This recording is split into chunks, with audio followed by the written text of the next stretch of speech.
চলতি সপ্তাহে ঘোষণা করা হবে জাতীয় নির্বাচন ও গণভোটের তফসিল। রোববার কমিশন বৈঠক শেষে এমনটাই জানান ইসি আবুল ফজল মোহাম্মদ সানাউল্লাহ। তিনি আরও জানান, এবার 1 ঘন্টা বাড়িয়ে সকাল 7:30 থেকে শুরু হয়ে ভোট গ্রহণ চলবে 4:30 পর্যন্ত।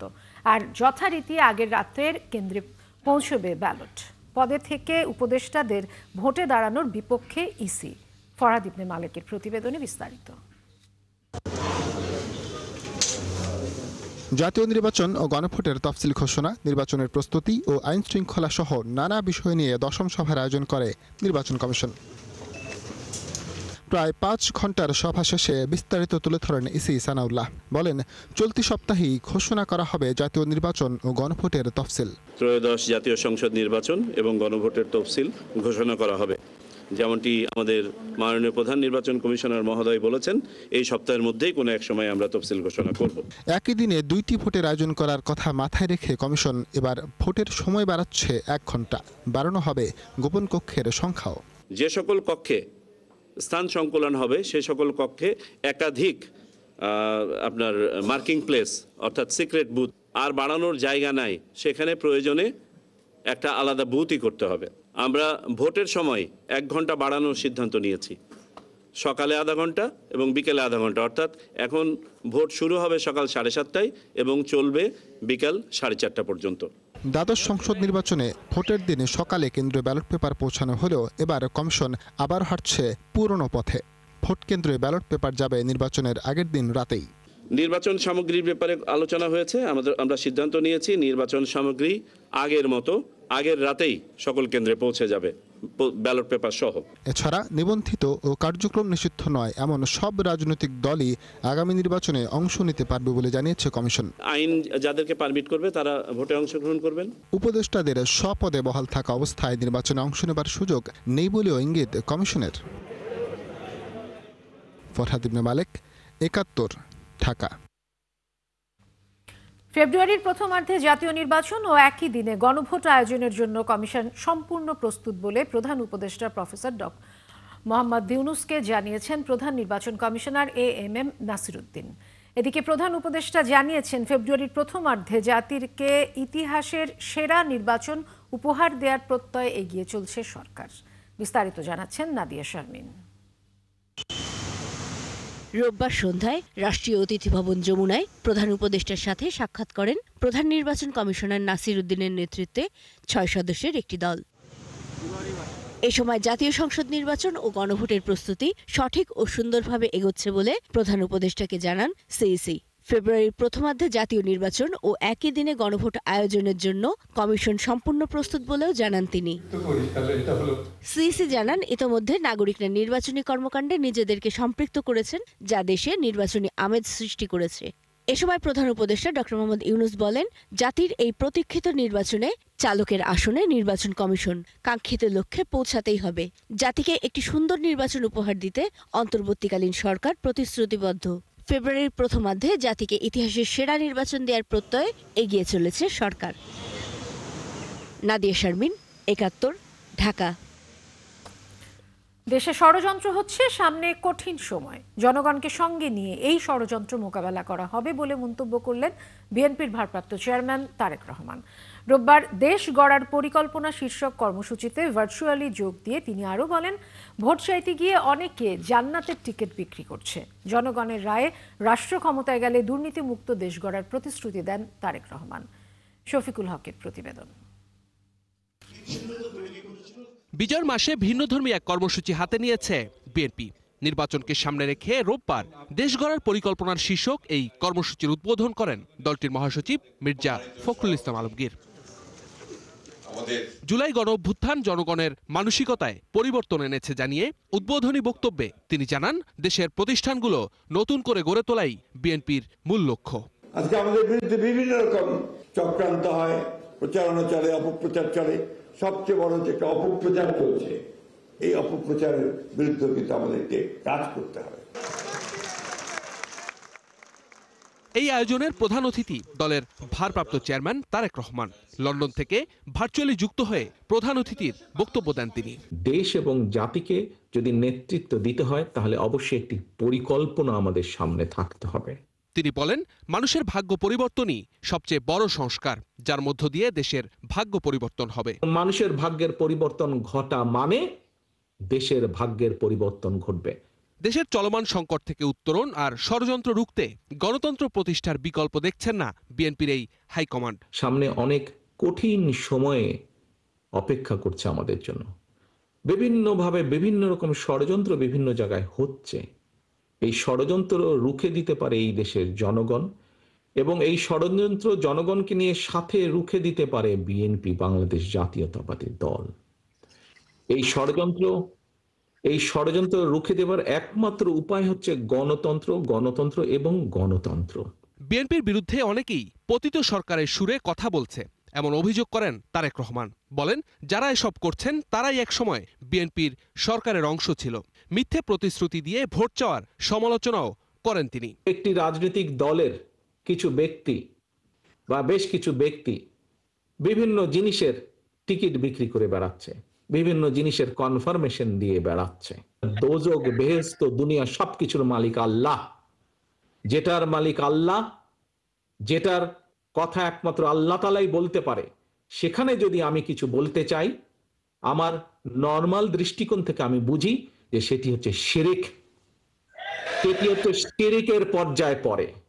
কাজে তোমাদেরকে ঘরে ঘরে যেতে হবে এবং বলতে হবে যারা এইসব কথা বলে তারা শিরিক করছে। আপনি যদি তাদের কথা শোনেন, আপনিও শিরিকের পর্যায়ে পড়ে যাবেন। জনগণের ভোটে রাষ্ট্র ক্ষমতায় গেলে দুর্নীতিমুক্ত দেশ গড়ার ঘোষণাও দেন বিএনপির ভারপ্রাপ্ত চেয়ারম্যান। এই বাংলাদেশে যদি দুর্নীতির লাগাম টেনে ধরতে পারে, তাহলে একমাত্র বাংলাদেশ জাতীয়তাবাদী দলই পক্ষেই সেটা সম্ভব। শফিকুল হক, ৭১, ঢাকা। অবশেষে এবি পার্টি ও রাষ্ট্র সংস্কার আন্দোলনকে সাথে নিয়ে জোটের ঘোষণা দিয়েছে এনসিপি। রোববার দলটির আহ্বায়ক নাহিদ ইসলাম গণতান্ত্রিক সংস্কার নামে এই জোটের ঘোষণা দেন। তিনি জানান, সবাই মিলে একই প্রতীকে নির্বাচন করার চিন্তাভাবনা করছেন। রাশেদ আনিসের প্রতিবেদন। সংস্কারের পক্ষের দলগুলোকে নিয়ে গেল কয়েক মাস ধরেই নতুন জোট গঠনের চেষ্টায় ছিল তরুণদের দল এনসিপি। অবশেষে এই প্রক্রিয়ায় কিছুটা সফল তারা। এবি পার্টি রাষ্ট্র সংস্কার আন্দোলনকে নিয়ে গণতান্ত্রিক সংস্কার জোট নামের এই জোটের ঘোষণা দেন নাহিদ ইসলাম। এই প্রক্রিয়াকে আমরা নাম দিয়েছি গণতান্ত্রিক সংস্কার জোট। নাহিদ আরও জানান, এই জোট গঠনের প্রক্রিয়া চলমান থাকবে। সংস্কারের পক্ষে থাকা নতুন রাজনৈতিক দলগুলোকেও এতে অংশ নেয়ার আহ্বান জানান তিনি। আমাদের এই ঐক্য প্রক্রিয়া আজকে শুরু হয়েছে এবং এটা চলমান থাকবে। আমরা বাংলাদেশের মানুষকে আমরা আহ্বান করছি, বার্তা দিচ্ছি, যারা গণ অভ্যুত্থানের পক্ষে, সংস্কারের পক্ষের শক্তিগুলো আমরা ঐক্যবদ্ধ হচ্ছি। আমরা বাংলাদেশকে পুরাতন রাজনীতির পথে আর ফেরত যেতে দেব না। দলগুলো একই প্রতীকে নির্বাচন করার বিষয়টি বিবেচনা করছেন বলেও জানান এনসিপি নেতা।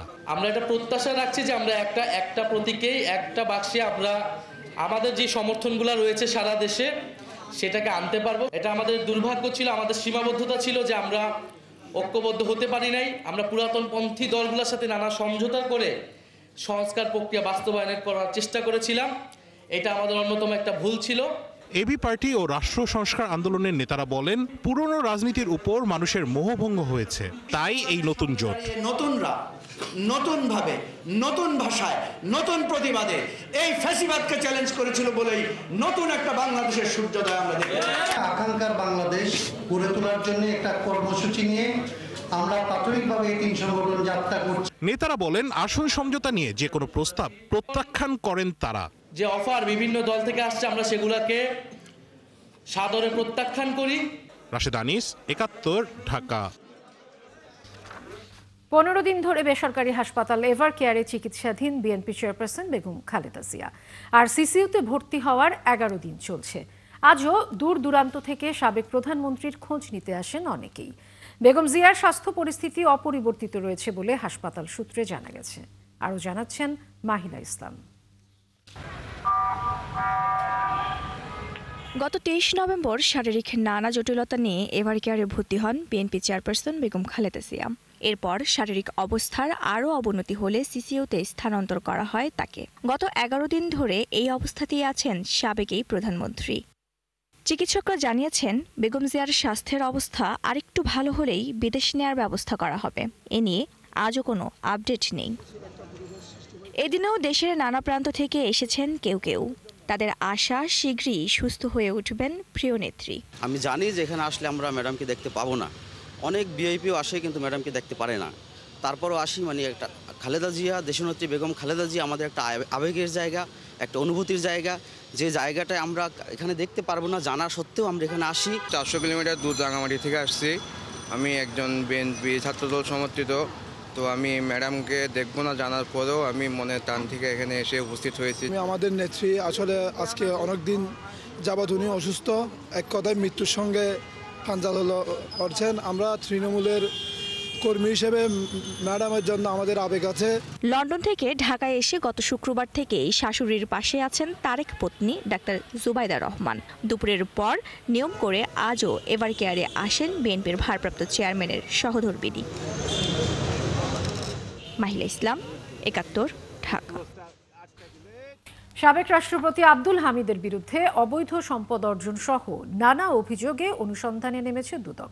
তার বিরুদ্ধে নিকুঞ্জ ১ এলাকায় বাসভবন সাজসজ্জা ও সৌন্দর্য বর্ধনের নামে রাষ্ট্রের প্রায় ২৪ কোটি টাকা ক্ষতি সাধনের অভিযোগ এনেছে সংস্থাটি। এদিকে ঋণ জালিয়াতির প্রমাণ মেলায় এস আলম গ্রুপের চেয়ারম্যান সহ ৩৪ জনের বিরুদ্ধে মামলা করেছে সংস্থাটি। সুমন তানভীরের প্রতিবেদন। পয়লা দিন যখন রাষ্ট্রপতি, পরের দিনেই হাজির অনেক লোক। দেশের ইতিহাসে সবচেয়ে বেশি সময় ধরে রাষ্ট্রপতি ছিলেন অভিজ্ঞ পার্লামেন্টারিয়ান আব্দুল হামিদ। টানা ২ মেয়াদে রাষ্ট্রের সর্বোচ্চ পদে দায়িত্ব পালনের আগে ভারপ্রাপ্ত রাষ্ট্রপতি হিসাবে ছিলেন দায়িত্বে। এবার বিভিন্ন অভিযোগে তার বিরুদ্ধে অনুসন্ধানে নেমেছে দুর্নীতি দমন কমিশন। বিকালে দুদক মহাপরিচালক জানান, নিকুঞ্জ ১ এলাকায় বাসভবন সাজসজ্জা ও সৌন্দর্য বর্ধনের নামে রাষ্ট্রের প্রায় ২৪ কোটি টাকার ক্ষতি সাধন করেছেন তিনি। সংশ্লিষ্ট জনাব আব্দুল হামিদ, সাবেক রাষ্ট্রপতি, গণপ্রজাতন্ত্রী বাংলাদেশ এবং অন্যান্যদের বিরুদ্ধে রাষ্ট্রপতি থাকাকালে ব্যক্তিগত সুখ বিলাসের জন্য ক্ষমতার অপব্যবহারের মাধ্যমে নিকুঞ্জ ১ আবাসিক এলাকায় সাজসজ্জা এবং সৌন্দর্য বর্ধন প্রকল্প বাবদ রাষ্ট্রের ২৪ কোটি টাকা ক্ষতি এবং অবৈধ সম্পদের অর্জনের অভিযোগের বিষয়ে অনুসন্ধানের সিদ্ধান্ত গৃহীত হয়েছে। একই দিন হাজার কোটি টাকার ওপর ঋণ জালিয়াতির প্রমাণ মেলায় এস আলম গ্রুপের চেয়ারম্যান সহ ৩৪ জনের বিরুদ্ধে মামলা করার কথাও জানান মহাপরিচালক। এস আলম গ্রুপের সংশ্লিষ্ট ব্যক্তিগণ সহ জনতা ব্যাংক এবং বিভিন্ন এজেন্সি, বিভিন্ন প্রতিষ্ঠান যারা ঋণ নিয়েছেন, নন ফান্ডেড এবং ফান্ডেড, এই ঋণ যারা নিয়েছেন এই মামলায় তাদেরকে অন্তর্ভুক্ত করা হয়েছে। এই মামলায় আসামির সংখ্যা হচ্ছে ৩৪ জন এস আলম সহ, এবং আত্মসাৎকৃত অর্থের পরিমাণ হচ্ছে ১,৯৬৩ কোটি টাকারও বেশি। এসব ঋণ অনুমোদনে যারা সহযোগিতা করেছে তাদের বিরুদ্ধেও তদন্ত করা হচ্ছে বলে জানান দুদক মহাপরিচালক। ৫৯.৭ সুমন তানভীর, ৭১, ঢাকা। জুলাই গণঅভ্যুত্থানে শহীদ অজ্ঞাত ১১৪ জনের পরিচয় শনাক্ত করতে মরদেহ উত্তোলনের কার্যক্রম শুরু হয়েছে। রোববার রায়ের বাজারে এই কার্যক্রম শুরুর সময় সিআইডি প্রধান জানান, আন্তর্জাতিক প্রোটোকল মেনেই তারা এই শনাক্তের কাজ করবেন। আর ডিএনএ নমুনা পরীক্ষা নিরীক্ষা করে মৃতদেহগুলো পরিবারকে বুঝিয়ে দেওয়া হবে। আশিক মাহমুদ জানাচ্ছেন বিস্তারিত। ২০২৪ সালের জুলাই মাস, একদিকে ছাত্র জনতার আন্দোলনে উত্তাল রাজপথ, অন্যদিকে আন্দোলনে গুলিবিদ্ধ জুলাই যোদ্ধাদের দাফনের হিড়িক পড়ে এই রায়ের বাজার কবরস্থানে। খোঁজ নিয়ে জানা যায়, জুলাই আগস্টের আন্দোলনের সময় এই কবরস্থানে বেওয়ারিশ হিসেবে ১১৪ জনকে দাফন করা হয় অত্যন্ত গোপনে। শেখ হাসিনা সরকার পতনের পর এটিকে জুলাই যোদ্ধাদের গণকবর হিসেবে চিহ্নিত করা হয়। দাবি ওঠে মরদেহের পরিচয় শনাক্তের। ওই ঘটনার প্রায় ১.৫ বছর পর সকল আইনি প্রক্রিয়া সম্পন্ন করে আদালতের নির্দেশে অজ্ঞাতদের মরদেহ থেকে ডিএনএ নমুনা সংগ্রহের কার্যক্রম শুরু করে সিআইডির ফরেনসিক বিভাগ। এই খবর শুনে রায়ের বাজার কবরস্থানে ভিড় করে নিখোঁজের স্বজনরা। কান্নায় ভেঙে পড়েন অনেকে। আমার ভাই আমার বাসা থেকে বাইরে গেছে জুলাই ১৮ তারিখে সন্ধ্যা থেকে আন্দোলনে গেছে। আন্দোলন যাওয়ার পরে আর আমার ভাইকে আর খুঁজে পাইনি। এই রায়ের বাড়ি খবরে আমি প্রত্যেক সপ্তাহে এসে পড়ি, প্রত্যেক সপ্তাহে আমি আমার ছেলের কবর করলে আমার ছেলের কবর আমি খুঁজি, আমার ছেলের কবর আমি এই পর্যন্ত পাই নাই। বিচারও চাই কবরও চাই, আমার ছেলেটা কখনো কিভাবে মারি দিল, কই কার জানারা যা দিল, আমরা তো এটা খোঁজ খবর পাইলাম না। সকাল 10টার দিকে গণকবরের পুরো জায়গাটি সাদা কাপড়ে ঘিরে শুরু হয় মরদেহ উত্তোলনের কার্যক্রম। এ সময় গণমাধ্যমের সাথে কথা বলেন সিআইডি প্রধান। জানান, মরদেহ উত্তোলন করে ময়নাতদন্ত ও ডিএনএ নমুনা নিয়ে আবার যথাযথ প্রক্রিয়ায় তা দাফন করা হবে। আমরা কবর থেকে লাশগুলোকে যথাযথ প্রক্রিয়া অনুসরণ করে যে প্রোটোকল আছে ইন্টারন্যাশনাল, সেভাবে উত্তোলন করব। এদের মৃতদের পোস্টমর্টেম হবে, এদের ডিএনএ স্যাম্পলগুলো সংগ্রহ করা হবে, প্রোফাইলিংগুলো নিশ্চিত করা, আবার সেই সকল ধর্মীয় ভাবগাম্ভীর্য সবগুলো রেখেই আমরা তাদেরকে আবার রিভিউড করবো। মরদেহ উত্তোলন ও পরিচয় শনাক্তের প্রক্রিয়া আন্তর্জাতিক মানের করতে সিআইডিকে সহায়তা করছে আর্জেন্টাইন একজন ফরেনসিক বিশেষজ্ঞ। We have been the last 3 months virtually coordinating with the CID and all authorities this operation, which is complex, which is quite unique, not only for the families of the victims in Bangladesh, but also for the whole Bangladesh society. My work will be to guarantee the international standards are followed in this operation. পরিচয় শনাক্ত হলে মরদেহ পরিবারের কাছে হস্তান্তর করা হবে। তাই নিখোঁজদের স্বজনদের সিআইডিতে গিয়ে ডিএনএ স্যাম্পল জমা দেওয়ার অনুরোধ জানিয়েছেন কর্মকর্তারা। আত্মীয় স্বজন যারা আছে এরকম কেউ যদি আরো থাকে, সিআইডিতে তারা যোগাযোগ করলে আমরা তাদের স্যাম্পল নেব। আশিক মাহমুদ, ৭১, ঢাকা। বাংলাদেশ ভারত সীমান্ত পৃথিবীর একমাত্র সীমান্ত যেখানে যুদ্ধ অবস্থা ছাড়াই গুলি করে মানুষ মারা হয় বলে দাবি করেছেন পররাষ্ট্র উপদেষ্টা তহিদ হোসেন। রোববার বিকেলে নীলফামারীর দারোয়ানি টেক্সটাইল মিলস সংলগ্ন বাংলাদেশ চায়না ফ্রেন্ডশিপ জেনারেল হাসপাতালের জন্য নির্বাচিত স্থান পরিদর্শন শেষে তিনি একথা বলেন। পরিদর্শন শেষে তিনি বলেন, চীনের উপহারের এই হাসপাতালটি বাংলাদেশ তথা নীলফামারীর স্বাস্থ্যসেবায় নতুন মাত্রা যোগ করবে। উপদেষ্টা এ সময় আরও বলেন, চলতি মাসের মধ্যে এর ডিপিপি জমা দেওয়া হবে এবং কাজ শুরুর পর আগামী ৩ বছরের মধ্যে হাসপাতালের অবকাঠামোগত কাজ শেষ হবে বলেও আশাবাদ ব্যক্ত করেন তিনি।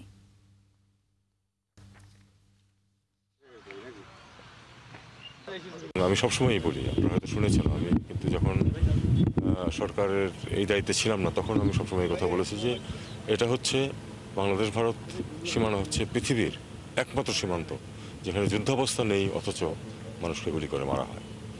এটা অত্যন্ত কন্ডেমেবল, অত্যন্ত দুঃখজনক এবং আমরা এটা নিন্দা করে যাব সবসময়। চলমান মোবাইল হ্যান্ডসেটের ব্যবসা সিন্ডিকেটের হাতে তুলে দেওয়ার অভিযোগে মোবাইল ব্যবসায়ীদের ন্যাশনাল ইকুইপমেন্ট আইডেন্টিটি রেজিস্টার বা NEIR চালুর মাধ্যমে এই কাজ করা হচ্ছে বলে দাবি ব্যবসায়ীদের। এই NEIR বাতিল সহ 3 দফা দাবিতে রাজধানীর আগারগাঁও বিটিআরসি ভবনের সামনে সড়ক অবরোধ করে রাখেন ব্যবসায়ীরা। দাবি আদায়ে বৈঠক করেছেন ব্যবসায়ী নেতা ও বিটিআরসি কর্তৃপক্ষ। রোববার সকাল থেকে সন্ধ্যা পর্যন্ত এই অবরোধে রাজধানী জুড়ে যানজটের ভোগান্তিতে পড়েছেন নগরবাসী। আরও জানাচ্ছেন Bhaskar Bhaduri. National equipment identity register বা NEIR সংশোধন সহ মোট 3 দফা দাবি মানতে হবে, এমন বিষয়ে আগারগাঁও টেলিযোগাযোগ নিয়ন্ত্রণ কমিশনের সামনে অবস্থান নেয় মোবাইল ব্যবসায়ীরা। সকাল 10:30টার দিকে বিটিআরসি ভবনের মূল ফটক অবরোধ করে মোবাইল বিজনেস কমিউনিটির সদস্যরা। ব্যবসায়ীরা জানায়, ঢাকা ও ঢাকার বাইরের প্রায় 10,000 সদস্য অংশ নেয় এই বিক্ষোভে। সকাল 11টার মাঝে বন্ধ হয়ে যায় আগারগাঁও থেকে শিশুমেলাগামী সড়ক। অবরোধকারীরা বলেন, নির্দিষ্ট কিছু ব্যবসায়ীকে সুবিধা দিতেই সরকার অদ্ভুত সব নিয়ম তৈরি করছে। কোনো সিন্ডিকেটের হাতে ব্যবসা তুলে দিবেন, এটা তো হতে পারে না।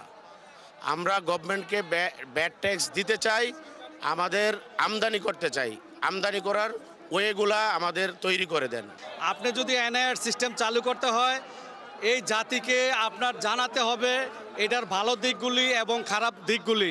বিটিআরসি কর্তৃপক্ষের কোনো সাড়া না পেয়ে দুপুর 12টার পর আগারগাঁওয়ের মূল সড়ক বন্ধ করে দেয় মোবাইল ব্যবসায়ীরা।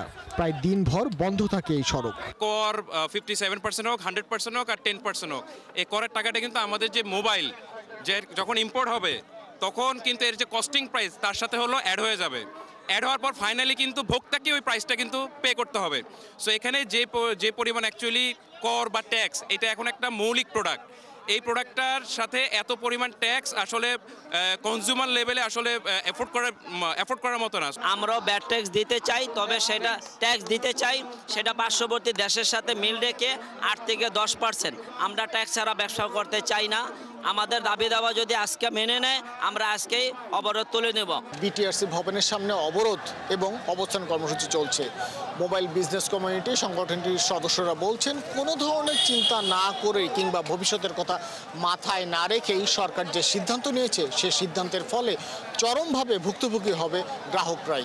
সমস্যার সমাধানে আলোচনা বসলেও সংকট কাটেনি। এই অবরোধের কারণে মিরপুর রোড, শেরেবাংলা নগর সহ রাজধানীর বিভিন্ন সড়কে তৈরি হয় তীব্র যানজট, দুর্ভোগে পড়ে মানুষ। ভাস্কর ভাদুরী, ৭১, ঢাকা। পেঁয়াজের দাম বাড়াতে কারসাজি করছে একটি চক্র। এই চক্র খুঁজে বের করতে হবে বলে মন্তব্য করেছেন কৃষি উপদেষ্টা জাহাঙ্গীর আলম চৌধুরী। রোববার তিনি আরও বলেন, পেঁয়াজের দাম সহনীয় রাখতে আমদানির অনুমতি দিতে হয়েছে। দাম বৃদ্ধির পেছনে কৃষি কর্মকর্তাদের যোগসাজশ থাকলে তাদের বিরুদ্ধেও ব্যবস্থার হুঁশিয়ারি দেন কৃষি উপদেষ্টা। শারমিনীরা রিপোর্ট। ডিসেম্বরের শুরুতেই পেঁয়াজের ঝাঁজ ছড়াচ্ছে। ৭০ টাকার পেঁয়াজ 2 সপ্তাহের ব্যবধানে খুচরা বাজারে বিক্রি হয়েছে ১৫০ টাকা কেজি দরে। নতুন পেঁয়াজ বাজারে এলে দাম হবে সহনীয়, এই আশার কথা সরকার শোনালেও শেষমেশ আমদানির অনুমতি দিয়েছে। সচিবালয়ের কৃষি উপদেষ্টা এক বৈঠক শেষে জানান, একটি চক্রের কারসাজিতে দাম বেড়েছে। পেঁয়াজের দাম বৃদ্ধিতে কৃষি কর্মকর্তারা জড়িত থাকলেও ব্যবস্থা নেওয়ার কথা জানান তিনি। এই কারসাজিগুলি করে কৃষকদেরও যেমন ঠকানো হচ্ছে, ভোক্তাদের আরো বেশি ঠকানো হচ্ছে। এই যে চক্রটা, এই চক্রটা আমরা খুঁজে বের করতে হবে। কারসাজি বেলাতে সিদ্ধান্ত নিয়েছি তাকে চাকরি থাকবে না যদি ধরা পড়ে। আর আপনি হয়তো পরে, আমার তো আর টেনিউর বেশি দিন নেই, হয়তো মাস 2 আছে, পরে আপনি দেখেন যে আমার আমলই সবচেয়ে মনে হয় বেশি পানিশমেন্ট। এক প্রশ্নের জবাবে বলেন, প্রয়োজনে এসপিদের মতো লটারি করে কৃষি কর্মকর্তাদের পদায়ন করা হবে। আজকে আছে নাই ওই 2-1 টপ সমান সমান হয়েছে, এর মধ্যে লটারির মাধ্যমে যার কভার খুলবে সে যাবে। একক্ষেত্রে আসতে হবে, যেহেতু তারা অনেক আছে ওই ভালো জায়গায়, খালি ভালো জায়গা খুঁজে। এখন ভালো জায়গা বাংলাদেশে কোনো জায়গায় খারাপ না, তা আপনি তো বুঝতে পারেন ভালো বলতে তারা কোনটারে বোঝায়। সবজির দাম সহনীয় পর্যায়ে আছে উল্লেখ করে তিনি বলেন, এটা আরও কমে আসবে। এবার আমনের বাম্পার ফলন হবে বলেও প্রত্যাশার কথা জানান উপদেষ্টা। এবার আমনটো বাম্পার হবে যদি এর ভিতরে কোনো ধরনের কোনো রকমের অতিবৃষ্টি বা বাতাস ঠাতাস বেশি না হয়। শারমিনীরা, ৭১, ঢাকা। চলছে সংবাদ সংযোগ। সরাসরি সংবাদ অনুষ্ঠান দেখতে চোখ রাখুন ৭১-এর ফেসবুক পেজে এবং সাবস্ক্রাইব করুন ৭১-এর ইউটিউব চ্যানেল। ৭১-এর সাথেই থাকুন।